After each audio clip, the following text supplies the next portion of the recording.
become fully present. I think you know what that means.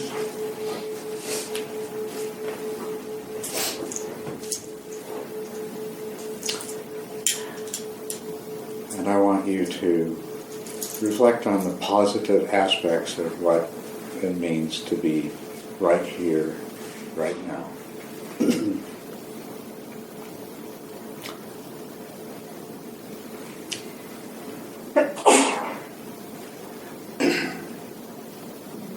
The temperature is pretty comfortable.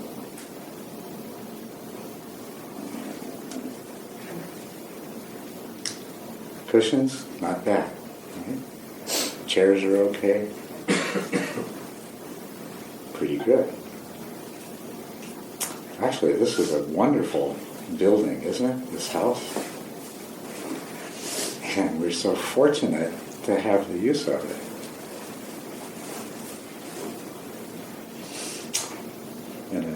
In a nice neighborhood. In a pretty decent city. And it truly is a beautiful morning. The sunlight coming in the window. Even the sound of the traffic. There's a pleasantness to that. There's a world of busy people doing the things that are important to them. And they're free and able to do those things. And you've done what you needed to have the freedom to be here right now doing this. There really is nothing else that you have to do. Nothing else you have to be concerned with. That is a gift, is it not?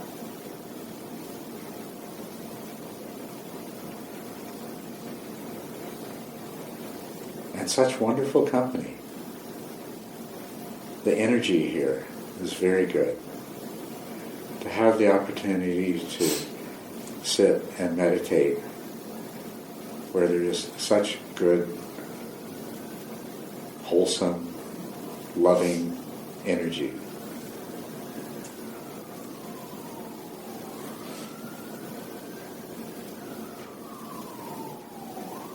Doesn't it all just really make you happy?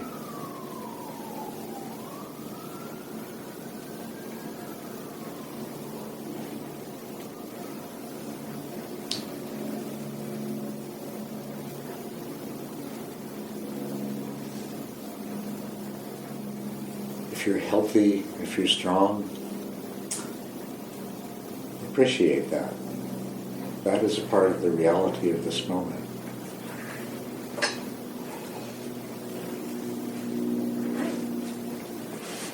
Some of us may have some health problems, some aches and pains, things like that.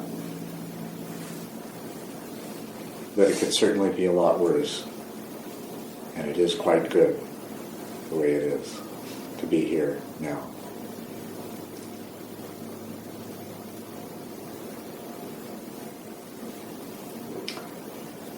So,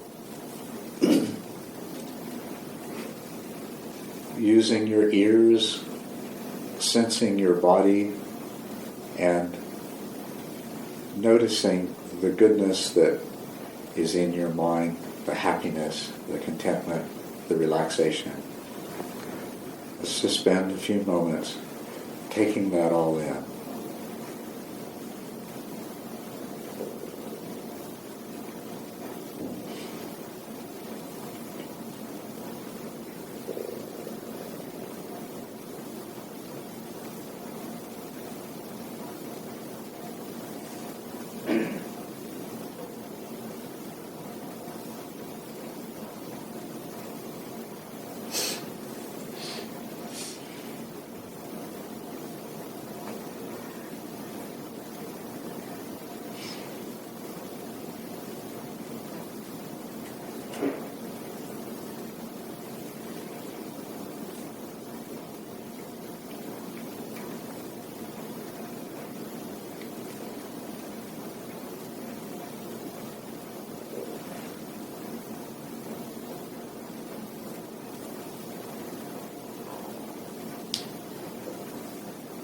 whatever may be happening anywhere else, what may have happened in the past, what may happen in the future, life right now, here and now, is very good.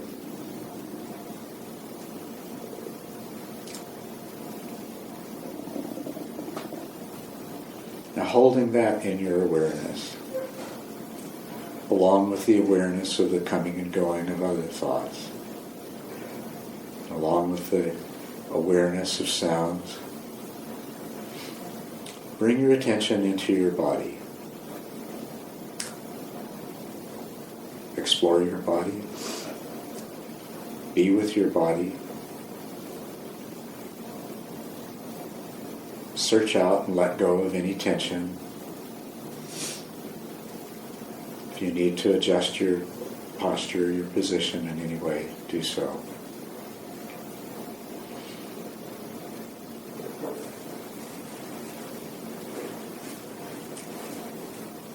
And just gently restrict your attention to this exploration of your body.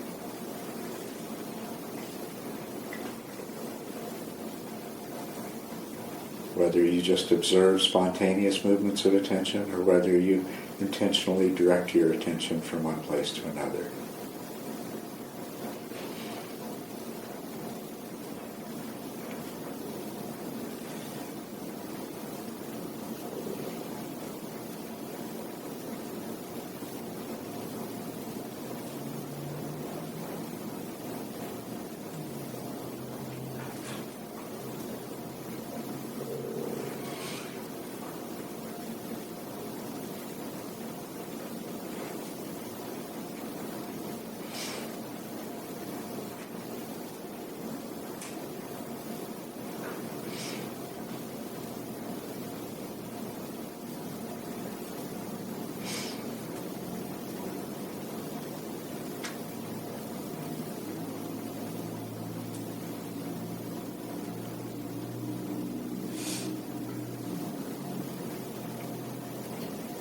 Seek out all the pleasure spots in your body. Maybe there's a warm feeling across the top of your shoulders and the middle of your back.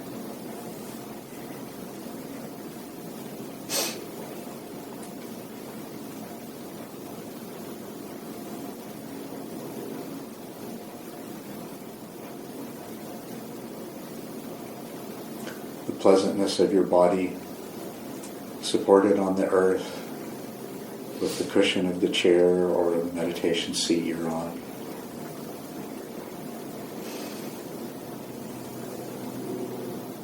The way the zabuton protects your legs and feet from the harshness of the floor.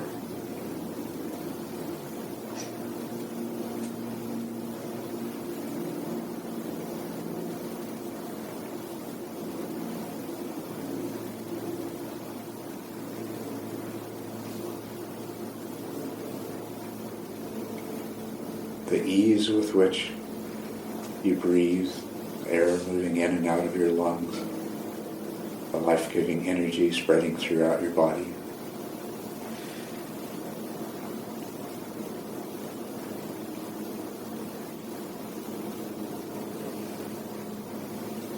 There's much good in this body. There's much pleasure.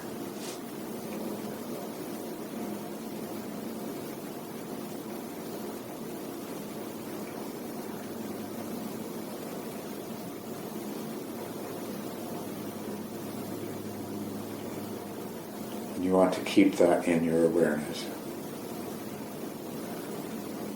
along with any other bodily sensations.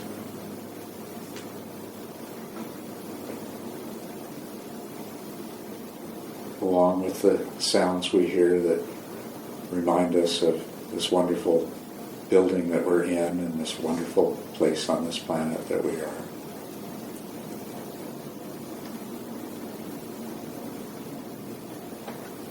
Along with the thoughts and feelings that come and go in our mind. Hold it all in awareness, but especially hold the good and the positive.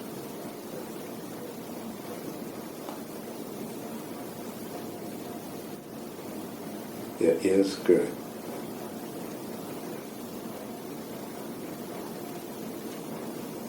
And now to the breath in the body.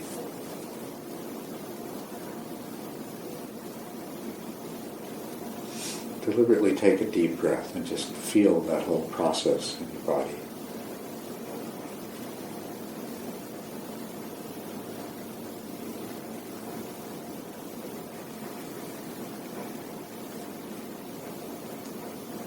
And now confine the movements of attention to those breath sensations.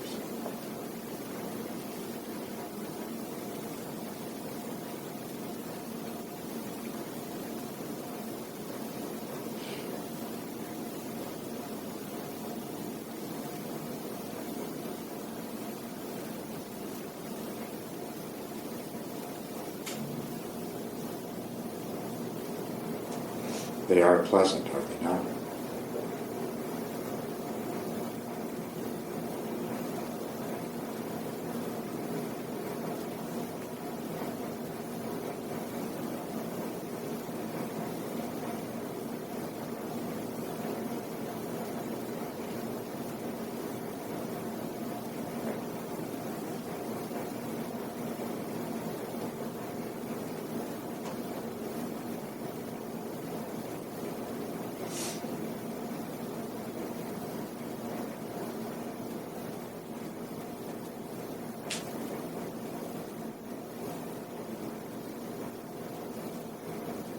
It is good. It's good to be here, sitting like this, breathing easily.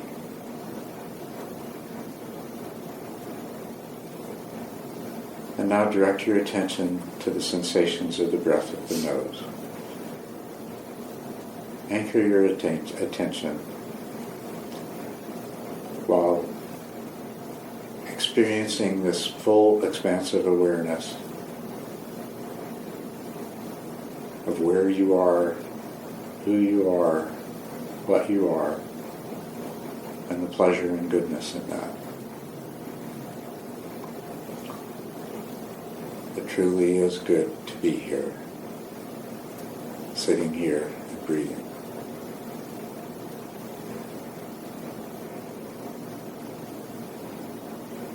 With the peace and the opportunity to explore your own mind, to work with your own mind.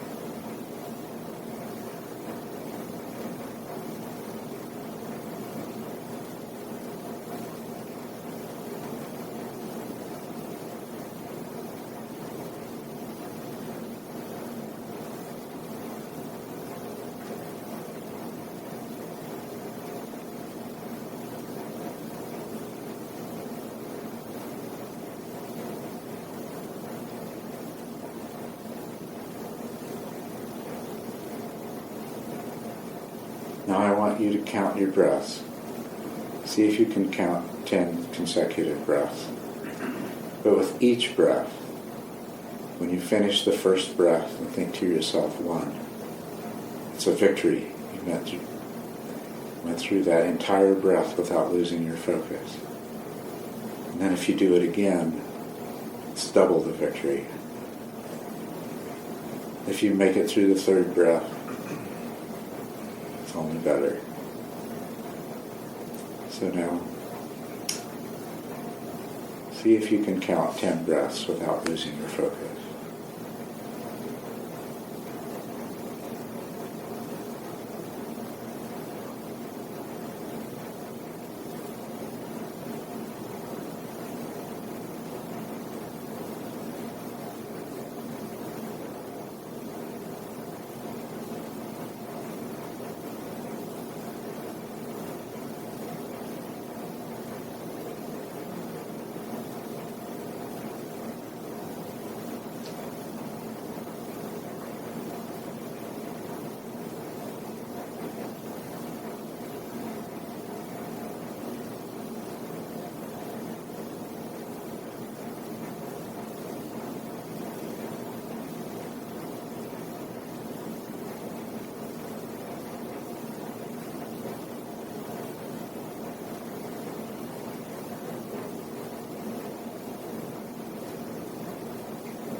Having finished and reached 10 breaths, carry this satisfaction with you as you continue to follow the breath without counting. And if you haven't gotten there yet, just keep going back and trying again. See how far you can get. The goal is not important. It's the process.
So if you're still counting, settle for 5. 5 is good enough. Get to 5 and then start to follow the breath, noticing the beginning and ending and pause.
The beginning of the in-breath is pretty easy. The beginning of the out-breath is a little more challenging.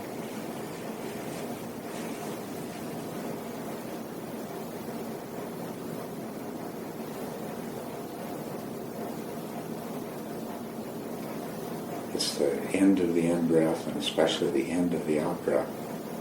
And those are the ones that are a challenge.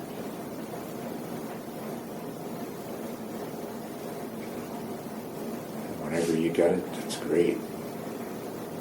And if you don't, you get another chance, just moments away.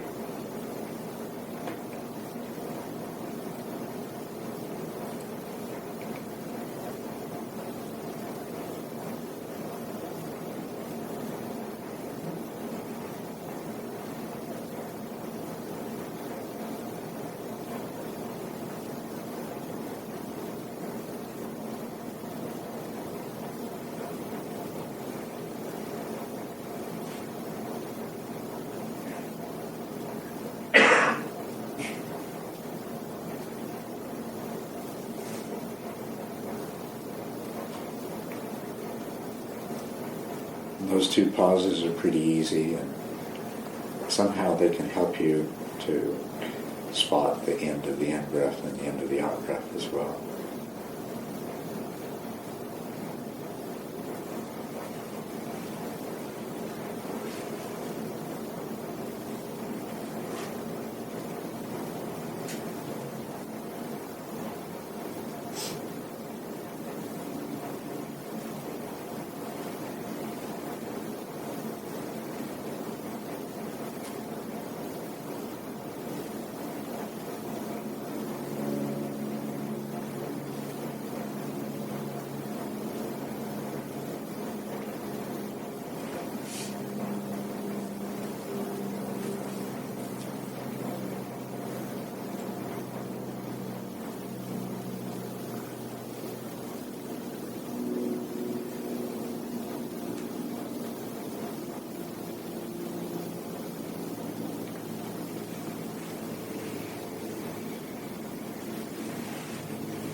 while you're doing this, don't let peripheral awareness slip away.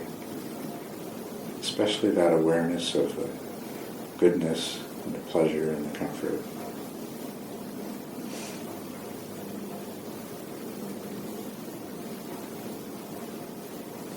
As a matter of fact, it's far more important to keep that awareness than to follow the points in the breath cycle.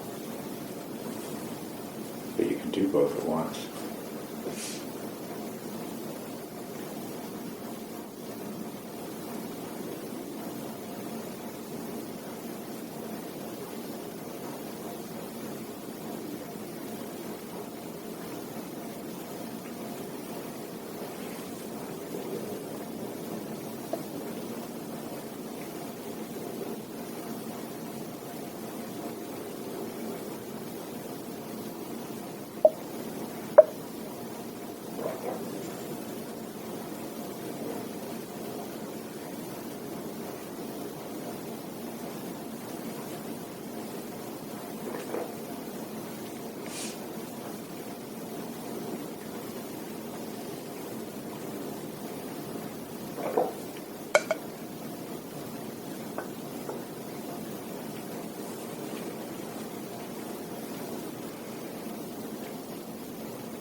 If your mind slips away, even for a moment, don't forget to rejoice at having that realization.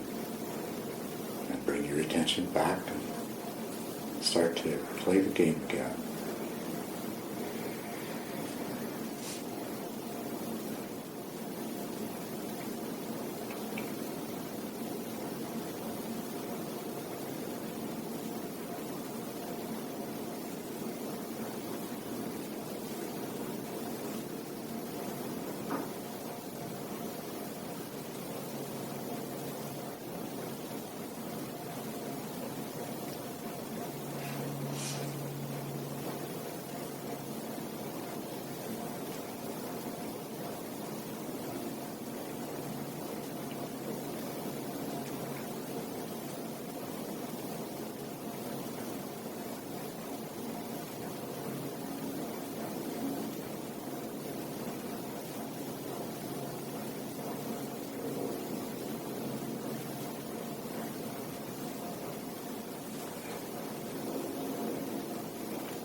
The only thing that matters are your successes and the satisfaction you can generate from them.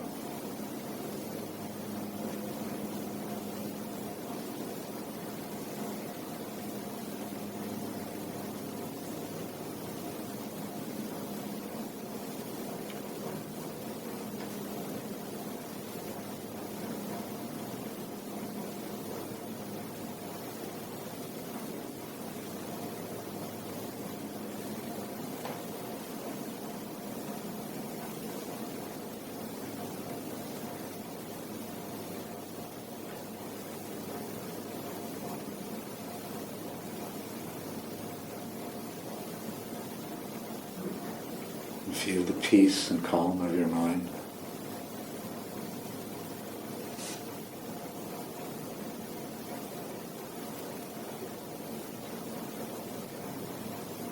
The delight of being here and doing what you're doing.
If you don't already have a smile on your face, put a little smile there.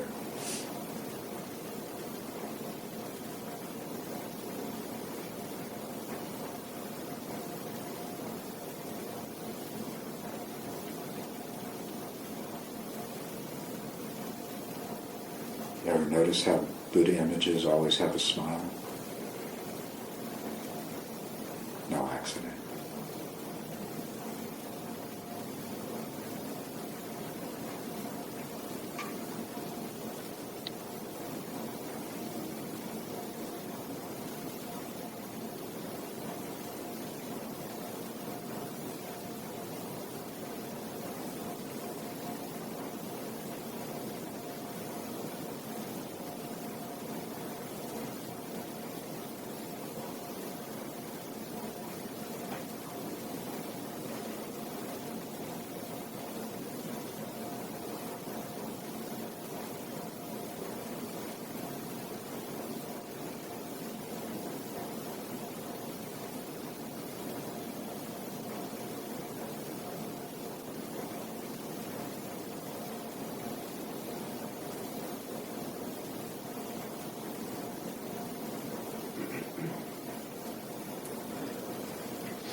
any thoughts or worries or emotions that intrude. Treat them with patience. Be gentle with them. They come from a part of yourself that isn't yet partaking of this peace and happiness.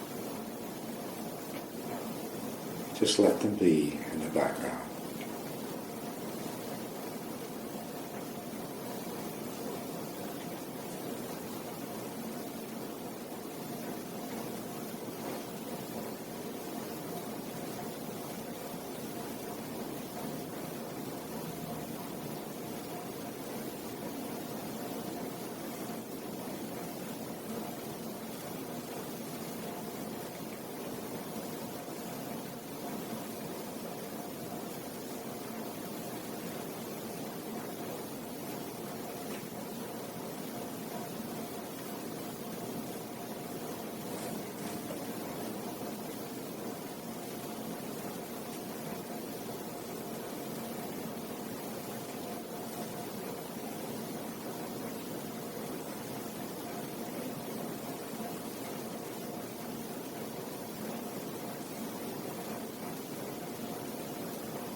You get to be pretty good at catching the beginning and the end of the in and out breath and the pauses. Go a little further. See how many different distinct sensations that you can identify with every in-breath and with every out-breath. But do it without losing awareness. Especially that awareness of the satisfaction with your practice.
And don't try too hard. If you find yourself straining, ease off.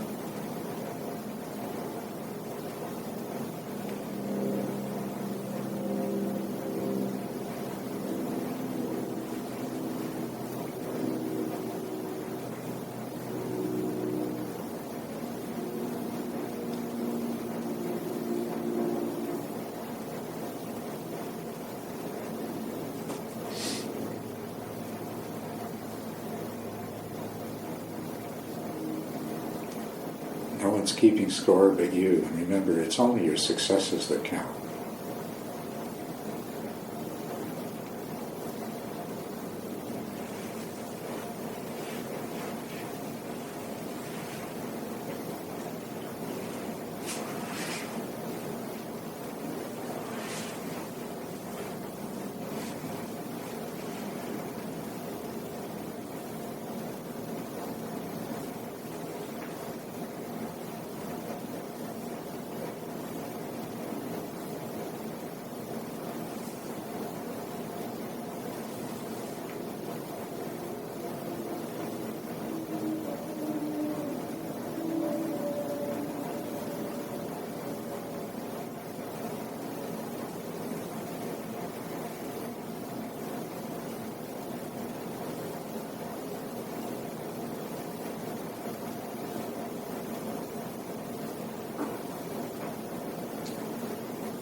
it's really only the satisfaction of your successes that counts.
Slowly expand your attention to include the sensations of the breath in your chest, and then your abdomen.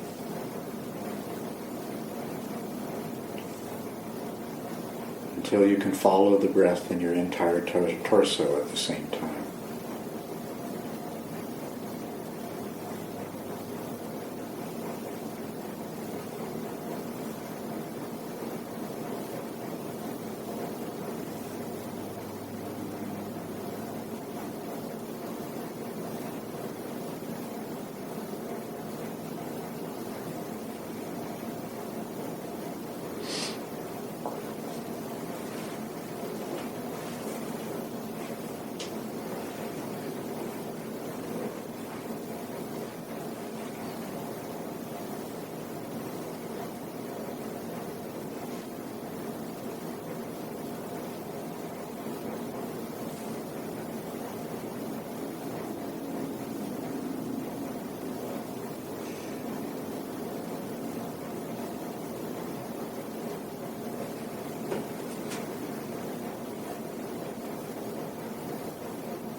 while following these breath sensations, don't forget to notice how pleasant they are, how good it feels to breathe.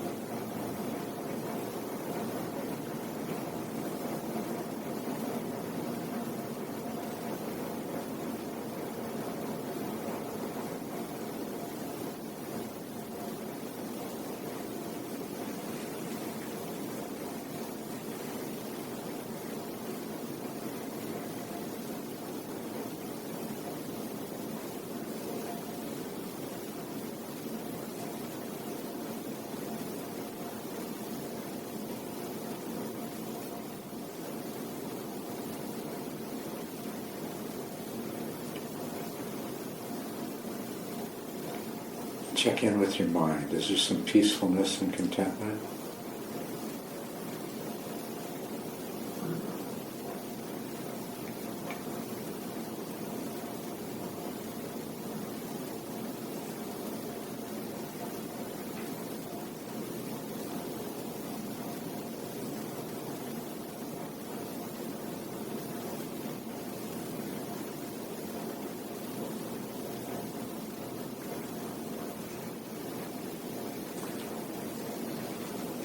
If there is, make sure you have that smile on your face.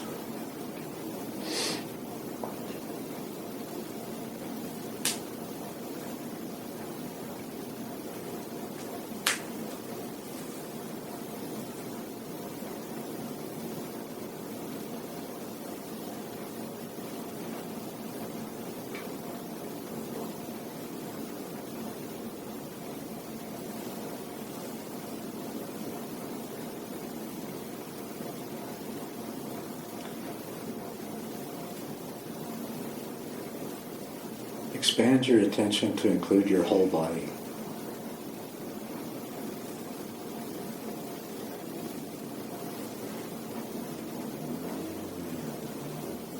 You may even feel like you can follow the breath in your whole body.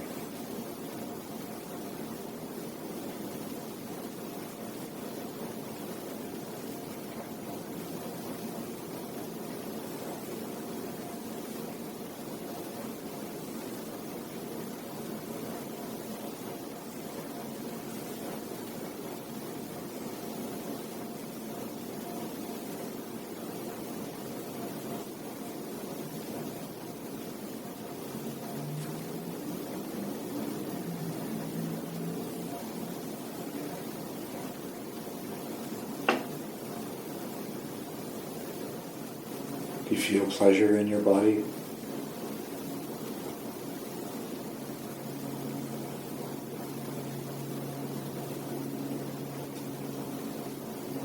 There may be a few aches and pains, but what about the rest?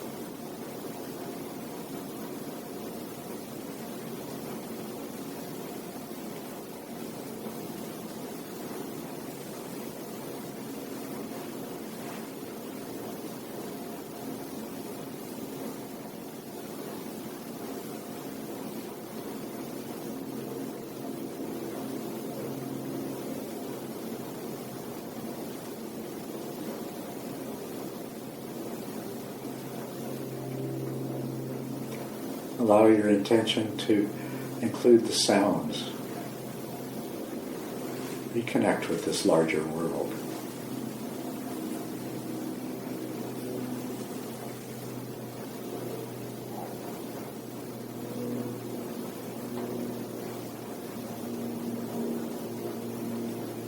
Feel yourself as a part of something much greater.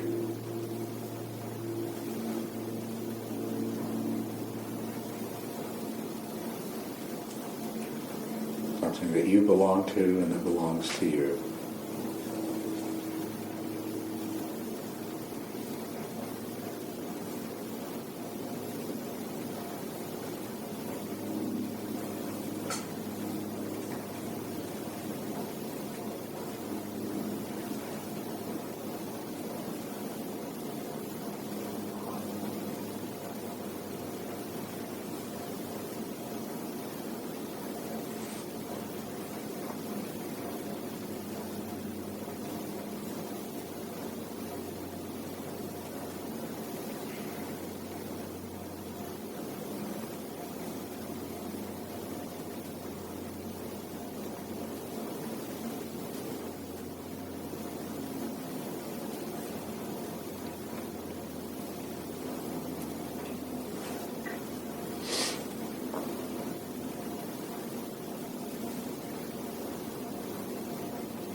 When you're ready, open your eyes and reconnect with this world visually.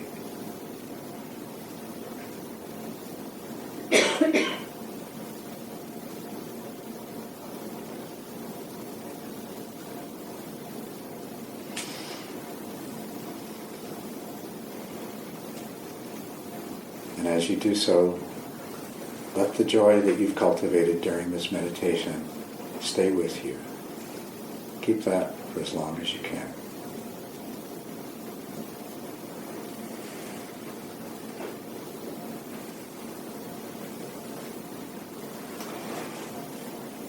And go ahead and stretch.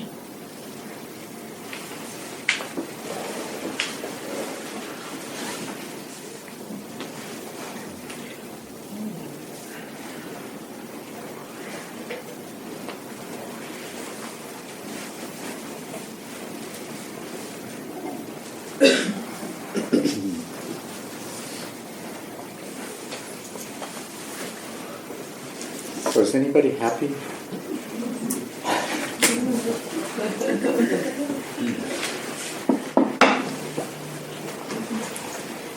Meditation's hard work, right?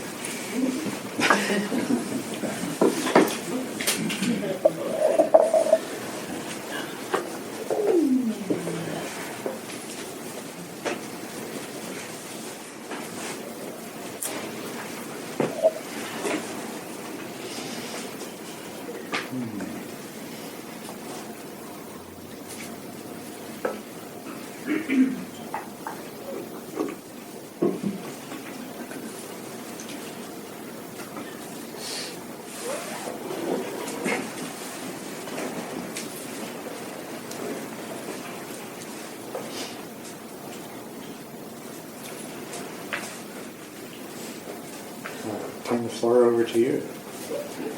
Yeah. I have a question. I don't know if it's a question or not, but something I noticed in sitting is that the breath can get really, really, really slow. Like almost like it's almost like a little afraid it's not going to be enough breath, but it seems like it is. And then it can seem like it just gets huge and it wants to like be everything. And sometimes that was scary and sometimes it was pleasant too. Mm-hmm. Yeah. Anybody else notice the breath changing in ways? Yeah. If you allow yourself to be interested and fascinated in that, it adds another whole dimension to the practice. Yeah. Well, it seemed kind of interesting. I was letting myself take cues from you, but you were presenting the cues just about the time that I was ready for them, and one that I really noticed was when you said that if there were thoughts intruding, then it could be considered parts of the mind that weren't quite ready to partake. So I kind of did a conscious "all y'all in the pool, it's good here," and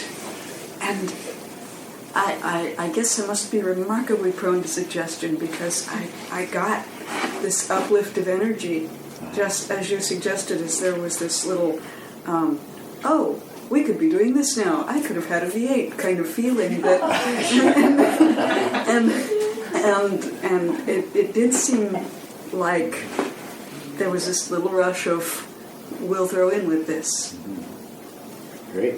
Yeah.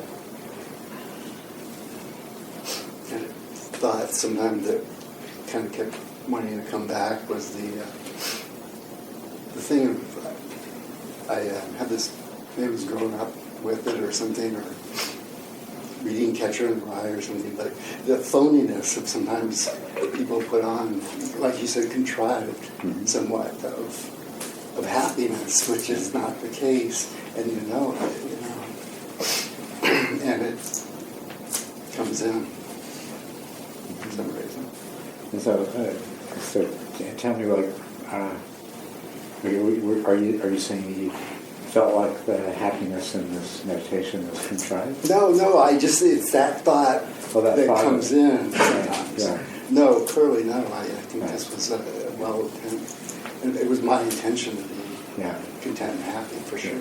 For sure, yeah. But no, it's to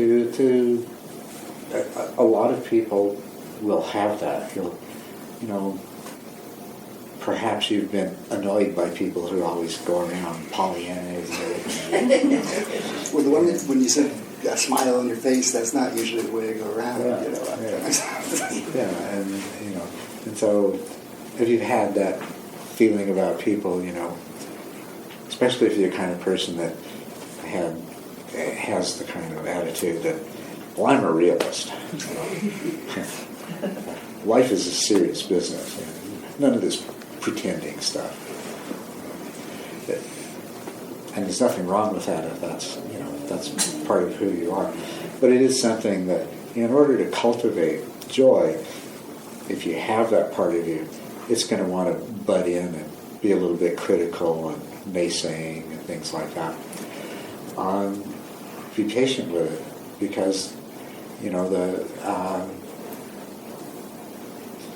the truth is that these feelings are real, and not only are they real, they may have originated through conscious intention, but they're ultimately going to start coming from a much deeper and more powerful source than that. So, yeah. Yeah. It's quite noticeable how you could, noticing each of the pleasant sensations was just feeding into the joy. Like there was a state of joy that was just slowly welling up, and then it had a persistence, or has a persistence. It's very interesting. Yeah. Okay. And that can be there always. And the more you learn to do that when you meditate, the easier it is to do that in the rest of your life as well.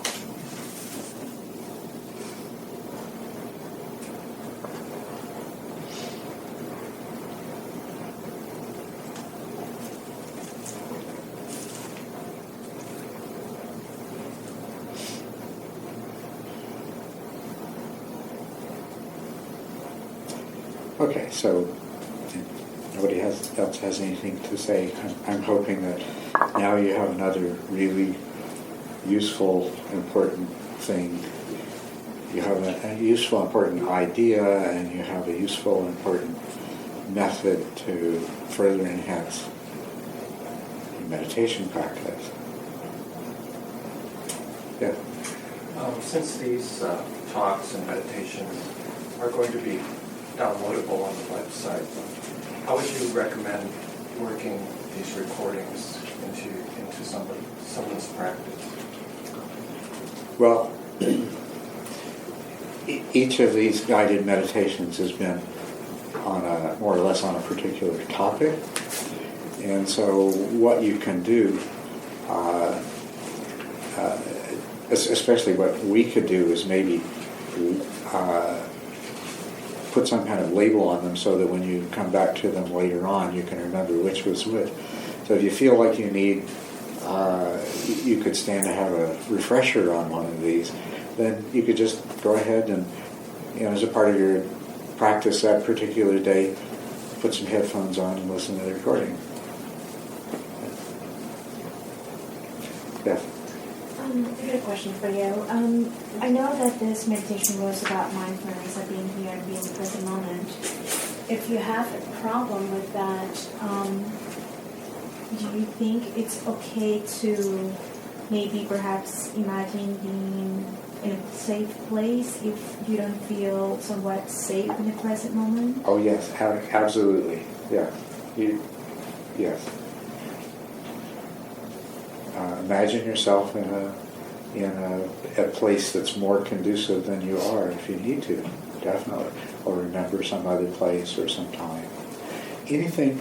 What you're doing is you're calling forth a particular kind of emotional state, an emotional response from a whole repertoire of them that you have. And so anything that you can think or do that helps to unlatch that particular box and let that come up, by all means do it. What I've noticed is that in this particular meditation was that, for me, it was a little bit challenging in the fact that you said, notice what's positive. Notice I was really working hard trying to notice what was positive, not just necessarily because of the physical environment, just other things. And then I found that, okay, I was like going through a list and making a list and making a list in my head, and it took me so far from my breathing. Yes. Yeah, I would suggest in the future, if you find yourself, if you have that feeling of trying hard, then whatever it is you happen to be doing, ease off on that, back off on that, let it go. You want this to be, you want it to be relaxed, you want it to be pleasant, and when you find yourself getting intense, back off a little bit. And likewise, if you start, it can be useful to use thoughts, or you can, like as you said, imagine a situation that's conducive to a particular feeling. But don't let your mind get carried away with that. So if it helps to notice things, and if it helps to label those things, then do that. But remember this experience, remind yourself that, okay, if I get carried away with labeling these things, I'm going to end up a long way from what I'm trying to do. And so... So, for example, would it be useful to say, okay, for example, I was here, say, I'm here, okay, I'm present. Right. Is that okay to... Yes, say those kinds of things. And especially when you're saying those kinds of things, even be more specific. My back feels really good, or the air going over my face feels really nice, that sort of thing. Keep it as present and as real as you can. If you find yourself kind of slipping into something that's a little more abstract, come back to that. So if you do like happy memories or something like that. Yeah, you can bring in a little dose of happy memory, but the happy memory isn't important. It's the feeling that it brings. And so then you let go of the memory and you keep that feeling in your life. Yeah. So for the first half or so of meditation, because of other things in my life, as you were referring to, I had trouble being present to the positive. And so when I let go of the notion of being present to the positive and went back more to the breath, and then the positive came in at that point. Yeah. So you had trouble in the beginning, but then it started to work for you. Well, and as I was, because I was wanting to be present to the positive, it wasn't there. Right. When I let go of that, and went back to That's, then the positive came in. There is it's a subtle thing, and it's not always easy to describe. But there's holding an intention, and then there's trying to make something happen. Right? And I think what you're saying, what it sounds like, is that in the beginning there was some part of you that felt like it had to make something happen. Is that right? And then when you let go of that, you still had the intention, and now the intention could start to manifest. And so it's. But from your experience, you know what I mean now, right? And that's something to try to understand more and more. You see, all of the time we're trying to make things happen, and we're trying to feel like there's a self in here that's responsible, not only responsible but also to blame if it doesn't happen. And that's actually all a bunch of nonsense. What happens is there are intentions, and allowing what you really are to move forward as it will, those intentions will find a way to be expressed. A simple analogy is, if you were learning a very simple motor skill like throwing darts. So you got the target up there, and your intention is for it to go in the bullseye, and you throw the dart, and it goes wherever it goes. If you keep throwing one dart after another, after a while, the intention starts to be fulfilled. The darts land closer and closer to the center. Does that analogy make sense? You can't make it happen. You can't say, okay, this time I'm going to make it happen, and then it hits the wall. But if you have the clear intention of what you want to happen, and then you let this natural process act on that, it starts to happen. It happens once, and then it doesn't happen for long, then it happens again, and it starts to happen more often, more consistent. But that's also the definition of practice, right? That's right.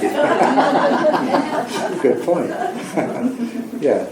I was thinking that when you were saying it's positive, then I kind of had this reaction like, well, whatever. And then I kind of realized it was helpful to just, for myself personally, to say, well, there's positive elements. Because there were also like pain and stuff. Yeah, right. And it was just helpful not to have to have it be one thing or another, but just to say, well, there are definitely positive elements, and to pay attention to them. You're absolutely right. And this is really, you're not trying to lie to yourself, you're not trying to ignore something, you're not trying to push something away. What you're doing is the natural tendency is to tend to focus on the negative and to forget the positive. Yeah. So what we're trying to do is bring in the positive, and the more successful we are at that. And the thing is, there are situations where there's not too much positive compared to the negative, like when you're on the torturer's rack or something. But the vast majority of the time, there's actually a lot more positive that's being disregarded than there is negative that's being focused on. And if you can remember that, if you just remember that and try to act on that by allowing the positive to come into consciousness. Yes. So, do you think it will be a good idea, like for myself or maybe others, but because when I was meditating, bringing the positive made it like I was making a grocery list, like I had to think what's in the fridge, Mm-hmm. Is that, do you think it will be helpful to maybe make a list before I meditate and maybe just kind of have those things present while meditation? I think that might be helpful. You could try it out. It at least plants some seeds and gives you something to work with in your meditation.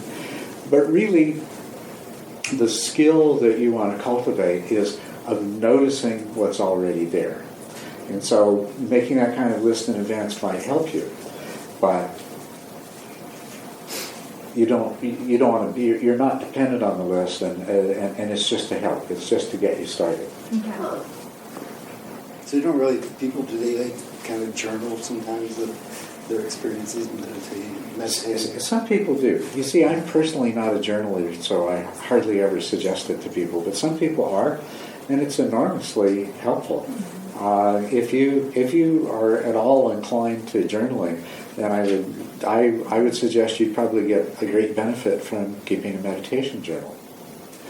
I'll just take you next, okay? Yeah. This is tying in from the question before the sit. The gentleman was asking about ABD, and you touched very briefly on the threefold training, and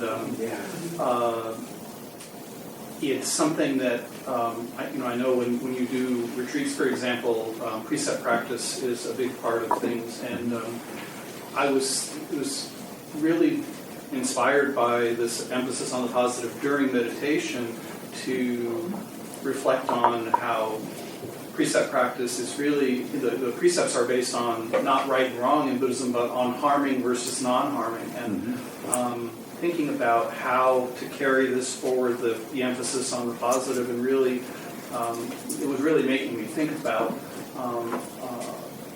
that precept practice before a formal sit and off the cushion, and the wisdom training, how they really support extending what you're teaching us here off the cushion and also getting on the cushion with the right spirit. Yeah. And I wondered if you could say a little bit about that. Yes,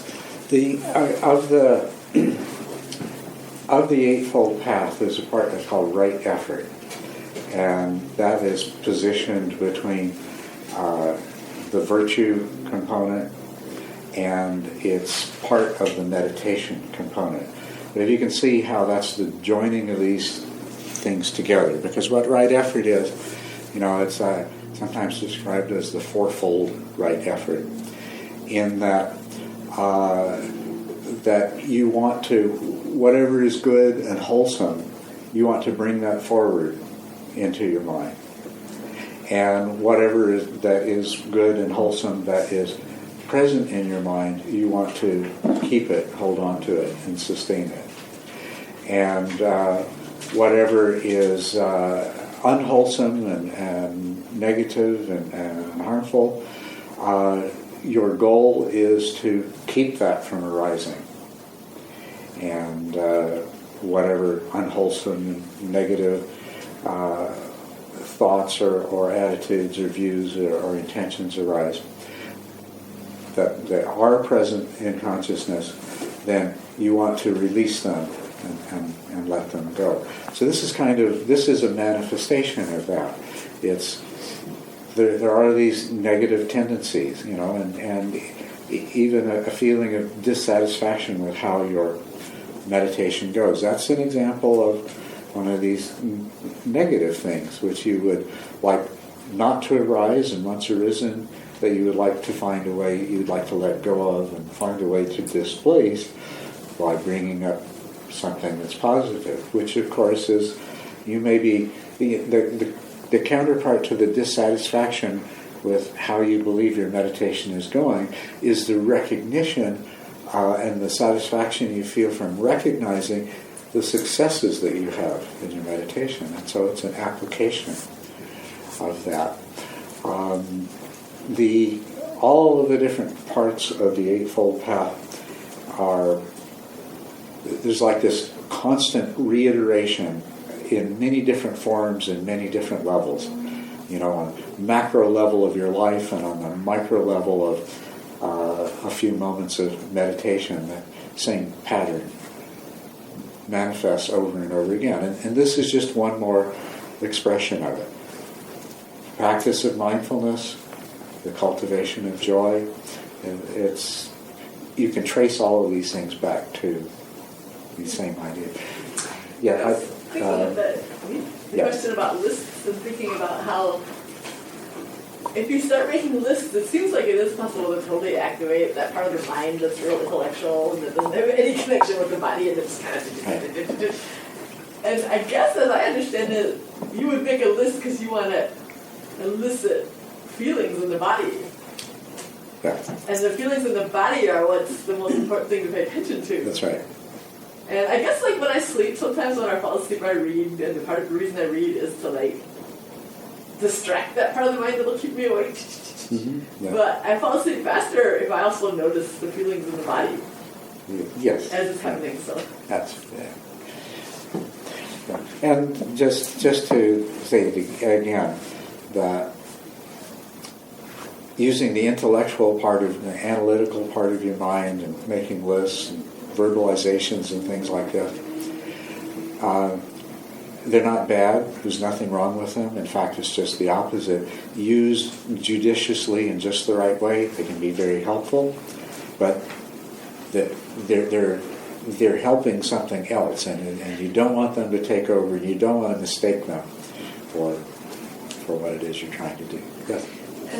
As I understand it, one of the goals in spiritual involvement is non-dualism and non-judgment anymore. So that also means that negative and positive belong together, two sides of the coin. So how does it go into the concept of focusing on the positive when negative parts also inform you and can be transformed, and then it brings the balance only then back? Okay. Well, if I understand what you're saying, you're saying that ultimately we realize that all these dualities that we create are illusory, and that the judgment of good and bad and positive, negative, things like that, these are all part of this illusion that ultimately we want to transcend. Yes. And I think what you're saying is, but working with positive and negative, it sounds like that's inconsistent with the final goal. Well, yes, it is, because you're not there yet. The time, you have to get from where you are to there. Where you are right now, you definitely see things in very dualistic terms, and good and bad, wholesome, unwholesome, right and wrong, pleasant, unpleasant. These are very much a part of your reality, and it won't help you at all to pretend that that's not the case, or to try to behave as though you had a level of realization that that's not true. What we develop is equanimity. And once you have equanimity, pleasant is still pleasant and unpleasant is still unpleasant. But when you have equanimity, you don't have any need to pursue the pleasant or avoid the unpleasant.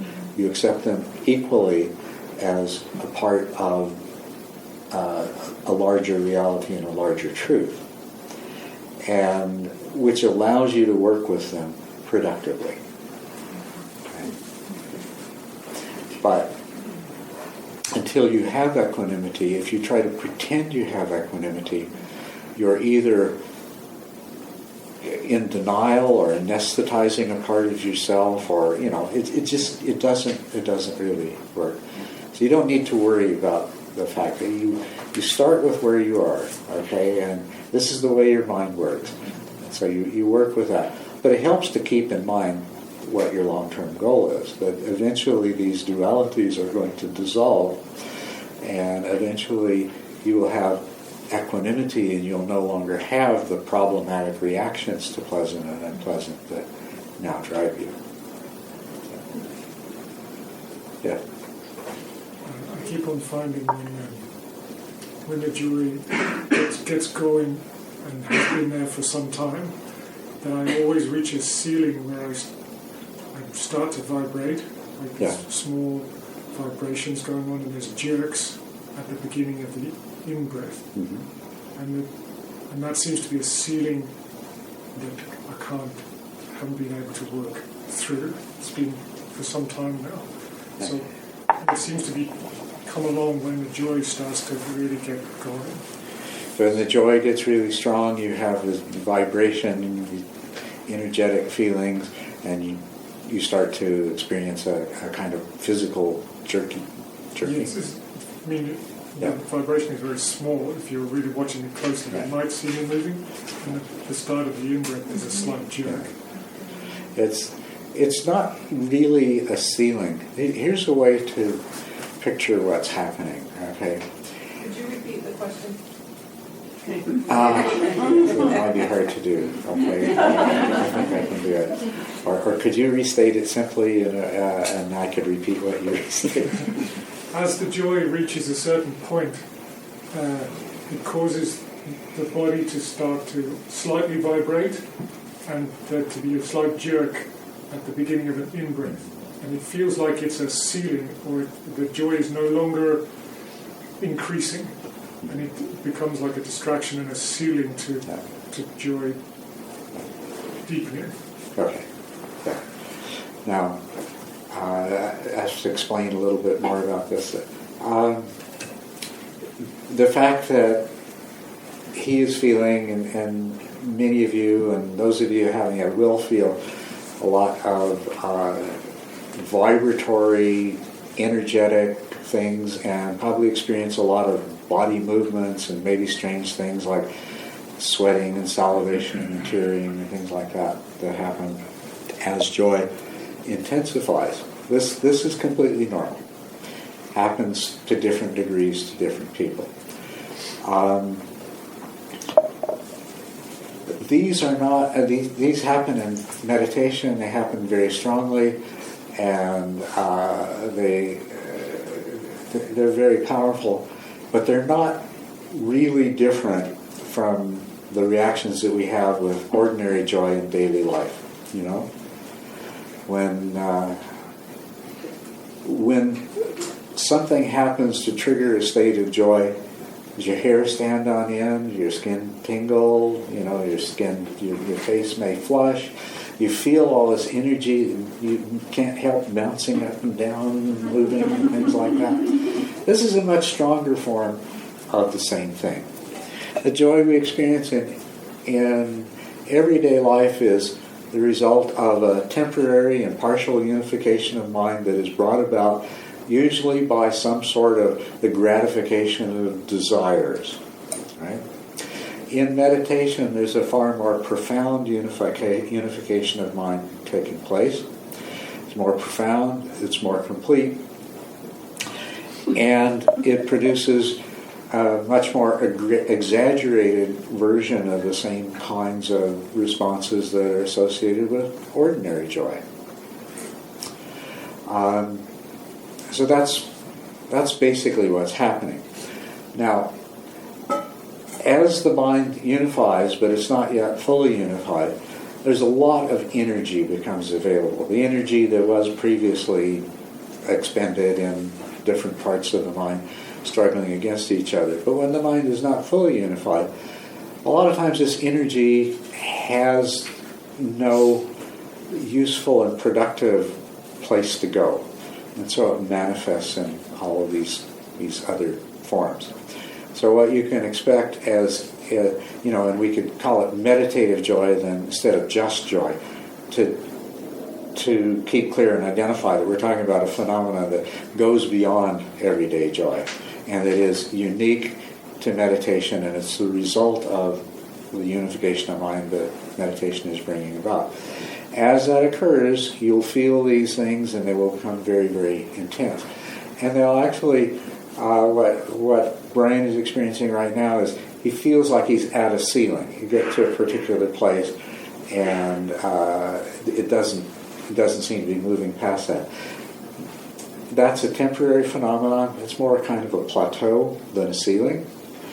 And there may very well be some things that you can do in terms of how you approach your practice and how you bring this about that will help to get you past that plateau. But if I give you the larger picture of what happens, in meditation, as the unification proceeds and as the joy intensifies, you will reach a point where the sort of physical manifestations of it, the vibrations and the energy and the body movements and things like that, they'll all disappear. All of that energy is still there, but it's at a level of mental excitation, and it will actually bump you right out of your meditation. It'll make it really difficult to even sit still. You just have this intense, excited, joyful feeling, and you feel like you're about to explode with it. And often, I've done it. It's like, I can't sit here any longer. I got to go. And you have this smile on your face, and you just got to go out and talk to somebody or spread it around. And there's actually a stage in the process where this keeps happening. You sit down and meditate, the joy comes up, becomes powerful, and then you can't go any further. Now, the way it evolves is you get better and better at not reacting to that. And in a way, it's like you get used to it. And the more used to it you get, you eventually reach a point where it really does peak. It really does. It reaches a peak. And if you haven't succumbed to it by the time it reaches the peak, then it goes over to the other side. It begins to subside. And there's this exquisite tranquility. The energy instead produces this wonderful tranquility, and this is the point at which equanimity begins to develop. So in the overall process, you will repeatedly reach points where the physical manifestations disturb you, and by continuing anyway and disregarding them, you'll reach higher and higher peaks, and there will be more disturbing manifestations that you once again have to get used to and ignore, and then it will cease to be physical and it'll be purely mental, and the whole process will increase. You reach these peaks that keep disrupting you, but eventually you reach the point where you can get over the hump and you can get into the tranquility and equanimity. So that's what you're looking forward to. So really what you're saying is, for whatever reason, for whatever constellation of reasons, because it's not one reason, it's a variety of things, you're at a point where, it's great. It's great you've got the joy and a certain intensity and there's certain physical manifestations there, but you seem to be a little bit stuck. And we should probably talk and see what we can do to help you get unstuck. But basically, it's just, if you just keep getting there and keep doing that, you're going to move forward. It's going to happen. Yeah. You've kind of gone twice around, and now I'm confused. There was a moment before you handled Brian's question where it sounded like equanimity would come, and as it came, the duality of good and bad would be kind of viewed in a new way and would kind of slip away. And then after handling Brian's question, it sounded like, well, okay, I'll put it on the calendar for a couple of years from now. That it sounds like equanimity is a much more advanced maneuver than just sitting. Yeah, equanimity is a much more advanced. I don't know if I call it a maneuver, but it's a much more advanced whatever. And there's different kinds of equanimity, and there's different degrees of equanimity. But the relationship to that duality is what I really wanted you to focus on. Okay, so what we're talking about, when you come to the place of non-dual realization, which corresponds to realization of no self and the other characteristics of the nature of suffering and the emptiness and impermanence of our perceived reality. Okay, that produces the ultimate and most profound form of equanimity. Before you get to that, there's the equanimity that comes from more partial insights into no self and impermanence and emptiness and the causes of suffering. As a matter of fact, the equanimity that comes from insight, really you have to understand, equanimity is a non-reactivity. Where do the reactions come from? Do you decide to react? Do you make reactions happen? No, they come from way down deep. Right? And you don't have any control over them. So when you have equanimity, you have non-reactivity. Something has changed in you, so these reactions don't come up anymore. Now, as insight grows and develops, it produces an equanimity, because the nature of insight is that you realize that clinging to things only causes suffering, that pursuing pleasure only causes suffering, that trying to avoid suffering only causes more suffering. And as this understanding penetrates deeper and deeper into your psyche, what you subjectively experience is, I don't have that stuff coming up as strongly and as often as before. That's the equanimity that's coming from insight. There's the equanimity that comes from shamatha, from the joy and tranquility. The more happiness and joy that you have that's coming from within, that is totally independent of anything that's happening to you, or that anybody is saying to you, or not saying, or not doing, or whatever.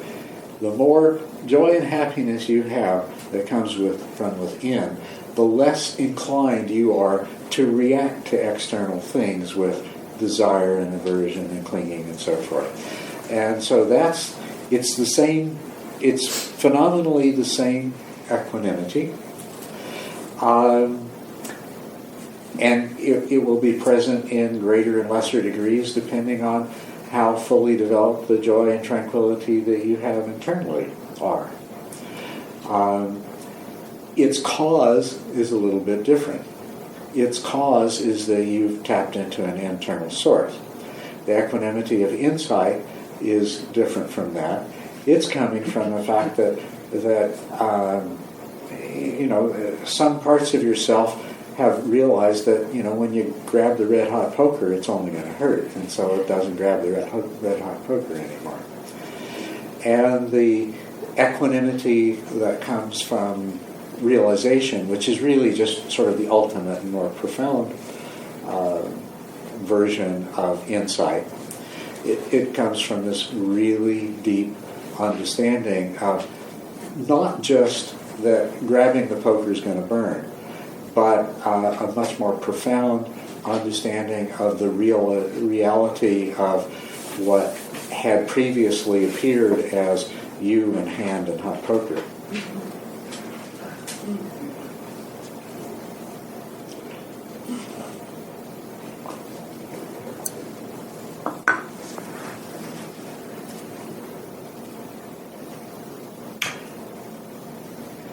Interesting. To talk about meditation, we have to talk about the Dharma and other senses. Always. Isn't that interesting? Is it at all surprising? And, the idea that meditation could ever be separated from the Dharma is, yeah, it makes you want to laugh. But we have these conversations, and we have some people that don't have a lot of background, don't know a lot of these terms, not familiar with a lot of these concepts and the 8 this and the 5 that and the 3 other things. And then we have the people that are very well versed in these things and studied and thought about them and so forth. So I think it's always good to talk about the Dharma when it comes up and it's relevant. But it's inevitable that for some of you, it's like, what on earth are they talking about? And but I think it's good. It's good to hear it. It's good to know just how much more there is to this than you may have previously realized. Not just don't want to. Now it's not like how much more there is to this and said, oh, this is way bigger and more complicated and it takes more time and energy. No, it's how much more there is to this in terms of the power and the profundity of it all. It's what meditation leads to is just,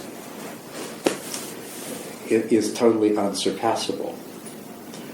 And if you come to meditation just looking for more peace and happiness and mental clarity in your life, you will definitely find that. But that's just barely scratching the surface of what it has to offer.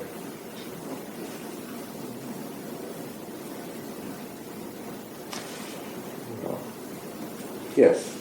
I wondered if you could just, since we've talked about emphasizing the positive, I have years of reading and listening to people maybe in the spirit rock type tradition where Jack Kornfield, that kind of thing, where there's this, seems to be a heavy emphasis on opening up these unpleasant things and allowing them to be there, and allowing them to unfold themselves, and I wonder if you could just put that in context with this emphasis on the positive. Well, it's there. When I talk about being mindful in daily life, I'm talking about opening up to unpleasant things. When you do or say something that has outrageous consequences, you don't tend to open up to that. You tend to close down, to block it out in various forms. Justification, rationalization, distracting yourself, hiding from it, pretending it didn't happen, all these different things. I was thinking specifically about meditation. They're the opposite of opening up. All right, let's bring it into the context of meditation. So here I'm talking about these negative thoughts and feelings you have in meditation. They're little tiny tips of great big iceberg. And there's not enough of them out of the water for it to be productive at all to try to go face to face with them or confront them. Instead, it makes much more sense to counteract them, to keep them from interfering with your practice by counteracting them with positive. Now, when you get to the place, this is stage 4 in the 10 stages. When you get to the place where you never really lose your attention is so stable that you never really lose the meditation object. This stability of attention produces a calm in the mind. And this calmness allows things that would otherwise never surface to come up. And you also have much more mindfulness with which to approach these things. And so rather than having an isolated bit of the iceberg, a little bit of negative thought or negative reactivity to something coming out, in stage 4 you'll have these things manifest in really powerful ways. If fear is an issue you have to deal with, fear will show up. You'll feel it really strongly. You may have fearful images. You may have fearful memories that come up. But in other words, at a certain stage in meditation, all the conditions are right for these things to come up. And when they do, that is the proper time to go face to face with them and be open to them and accept them. This is your demon arising, and your job is to pacify the demon through love and acceptance. And to do that, you have to be in a place where you can be strong. As long as the demon is stronger than you are, and you have to run and hide, not going to work. But when you get to the place where you can say to the demon, "Okay, fine. Let's talk. Let's be with each other. Let's get to know each other. Tell me your problem. I can handle it." That's the opening up, and that's the only problem I find with the way this is all presented by Spirit Rock and Jack and these people is that in that particular practice, it comes up in all kinds of unpredictable ways, and they don't have a particular structure in order to deal with it. And so it's only a skilled teacher that can tell the student that, okay, this is the time for you to try to be with this thing, or this is the time to it's more appropriate for you to emphasize the positive or take a different approach to it. And I'm not even sure that all those teachers have that skill. So sometimes they end up encouraging the student to embrace the demon, and the result is the person leaves the retreat and goes on heavy medication or spends 6 weeks in a psychiatric hospital. And if possible, that's to be avoided. Actually, we have the woman that owns this house, Willoughby Britton, has become aware of. She's a psychologist at Brown University and studies meditation and meditation phenomena. And she has become aware of these problems. And it's interesting, if you look up her talks on internet, she's got some on YouTube and things like that, you'll get to hear her tell you about the consequences of when people don't know how to properly approach these things. They don't know that they're there. Nobody warned them that this might happen, and then nobody really knows, nobody really tells them how to deal with it effectively. So there's definitely a place for going for, it's that, well, I call it purification of mind. There's definitely a place for purification of mind. And the way to do it is that you let whatever it is that needs to be purified tell you when the time comes. So these things come up and you ignore them as long as you can ignore them. When they become so strong that you can't ignore them, really what I'm talking about with these minor things that we went through this morning, that's all highly ignorable stuff.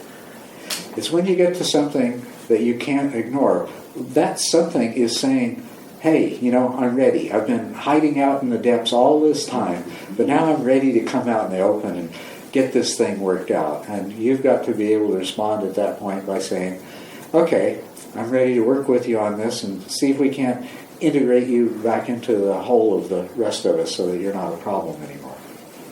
That's the approach you're taking. So you ignore it until it keeps hammering away with this insistence on the door that says, no, I'm ready. It's time to deal with me. It's time to deal with me. And then the most important thing when it comes up, it's always emotionally charged. And that's that you don't get overwhelmed by the emotion. So what you do is you let it come up, you make it the object of, you allow it to become the object of your attention, but you say, first I've got to deal with how this feels in my body. Because the emotion is going to manifest in your body. When the emotion manifests in your body, you deal with it. You keep the mental part of the emotion at bay. Say, I'll get to you in a moment. I'll get to you when I'm ready. And you handle the bodily part of it. And you explore the tightness in your throat or the burning in your chest or the crushing pressure on your head or whatever it is.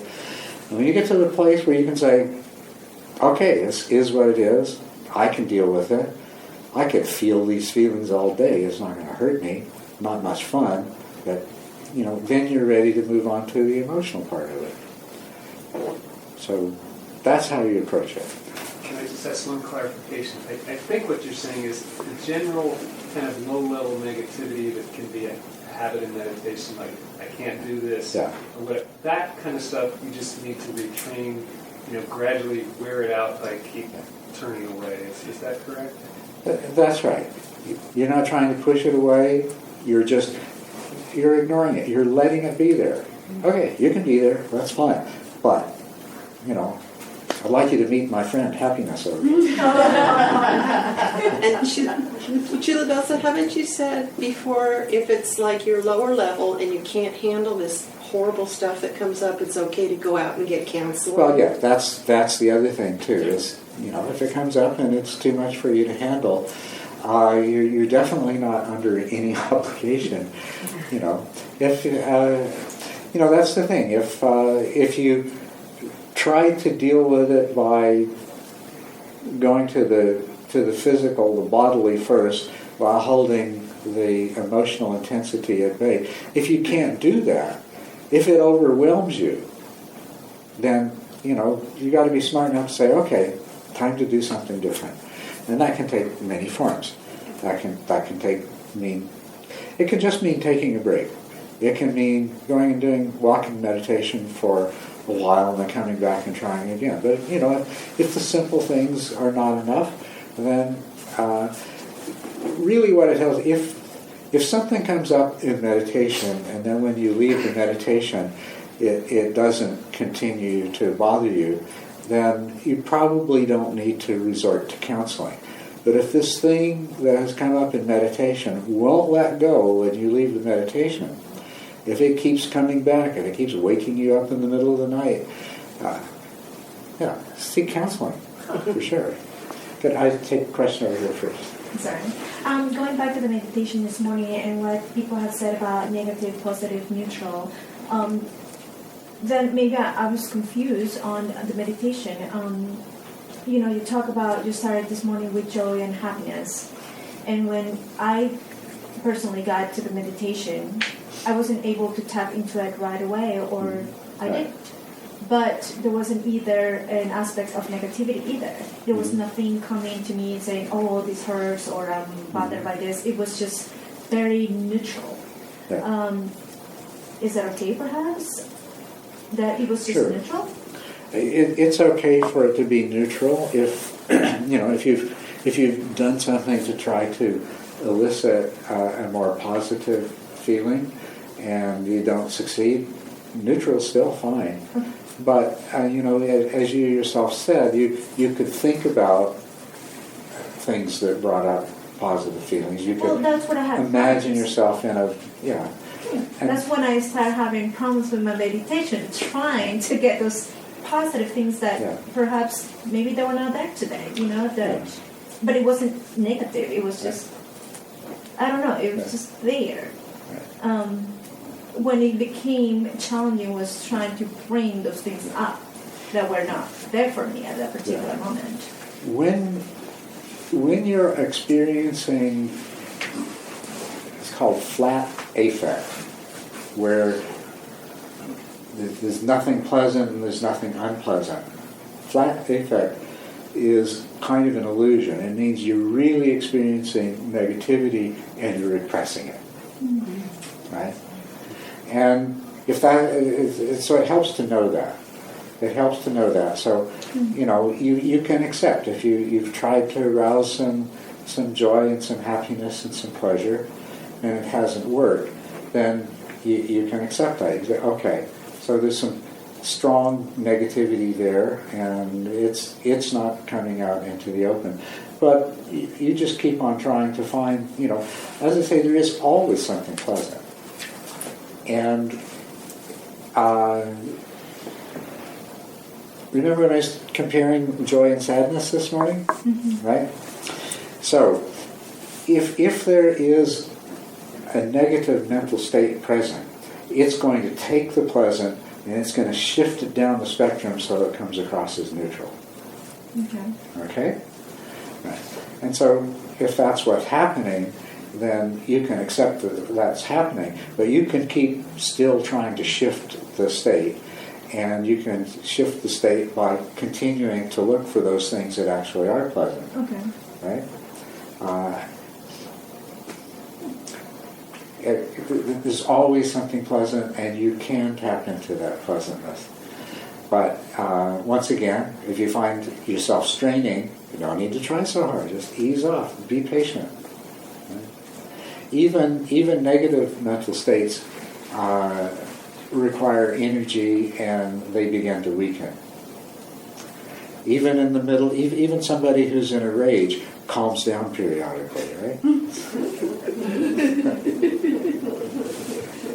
And so maybe that's part of remembering everything's impermanent. It's not working right now. That doesn't mean it won't. Yeah. Thank you, Culadasa, for really deepening what Shinzen calls positive regard. Mm-hmm. Again, I think your the whole periphery, the bigger, it reaches that expression, positive regard, enormously. Yeah. It's not just one aspect of me regarding things positively, but it's opening up to something else. And there's the gratitude in focusing for such an extended time this morning on breath was an opening into that was much appreciated. It is lunchtime. But it is lunchtime. I'm aware of it. Well, lunchtime is relative. It's only passed when everybody else has gone to have lunch. Okay, and I do think that we should wrap this up, but here, I can go ahead and somebody over here was wanting to say, the last two questions, then we'll have lunch. I was thinking of two different experiences that I had with what you think of as negative emotions. And one time I was on a meditation retreat, and it seemed like the theme of this retreat was like everything that I was embarrassed of that I had ever done in my whole life, or that had happened to me. And they just kept coming up, these memories, these feelings, whatever. And I sat with them, and after a few days, it moved on, and then there was peaceableness, and I think it was actually useful to do that. Yes.